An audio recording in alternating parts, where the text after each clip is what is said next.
जय जोहार। छत्तीसगढ़ी प्रमुख प्रादेशिक समाचार के संग मैं मिनल तिवारी।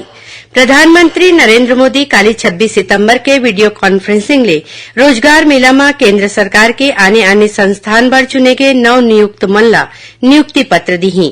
संगे संग ओमन नव नियुक्त मन ला संबोधित घलो करही।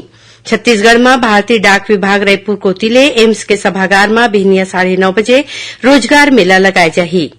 प्रदेश में छत्तीसगढ़ ग्रामीण आवास न्याय योजना आज ले शुरू हो गए।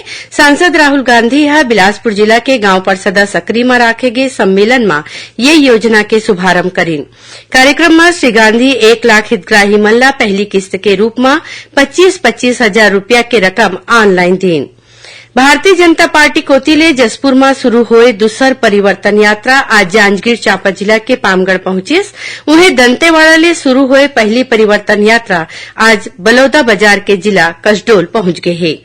भाजपा के ये परिवर्तन यात्रा में केंद्रीय राज्य मंत्री नित्यानंद राय, विश्वेश्वर टुडू, श्रीपद नाइक के संगे संग भाजपा के प्रदेश अध्यक्ष अरुण साव, पूर्व मुख्यमंत्री डॉ रमन सिंह, नेता प्रतिपक्ष नारायण चंदेल समेत पार्टी के दूसर बड़का नेता मन शामिल हुईन। केंद्र सरकार के वाणिज्य और उद्योग मंत्रालय कोती ले आज एक दिवसीय कार्यशाला राखेगिस, जिसमें छत्तीसगढ़ राज्य के सबो जिला ला निर्यात केंद्र बनाए पर गोट बात करेगिस। जांजगीर में राखे गए एक पत्रकार वार्ता में केंद्रीय जल शक्ति राज्य मंत्री विश्वेश्वर टुडू हा आरोप लगाइन कि राज्य सरकार हा लोगन ले वादा खिलाफी करे है।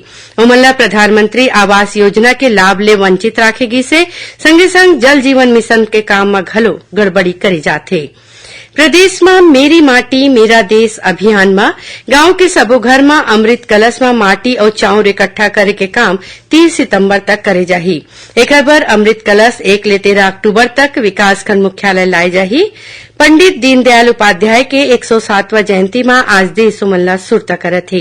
ये बेरा में रायपुर समेत राज्य के आने जगह में कार्यक्रम राख के श्रद्धांजलि देगीस। राज्य सरकार हा संविदा अधिकारी और कर्मचारी मन के आकस्मिक अवकाश में बढ़ोतरी करत 30 दिन कर दे है और छत्तीसगढ़िया ओलंपिक में राज्य स्तरीय प्रतियोगिता आज ले रायपुर में शुरू हुई। ये रही छत्तीसगढ़ी प्रमुख प्रादेशिक समाचार। जय जोहार।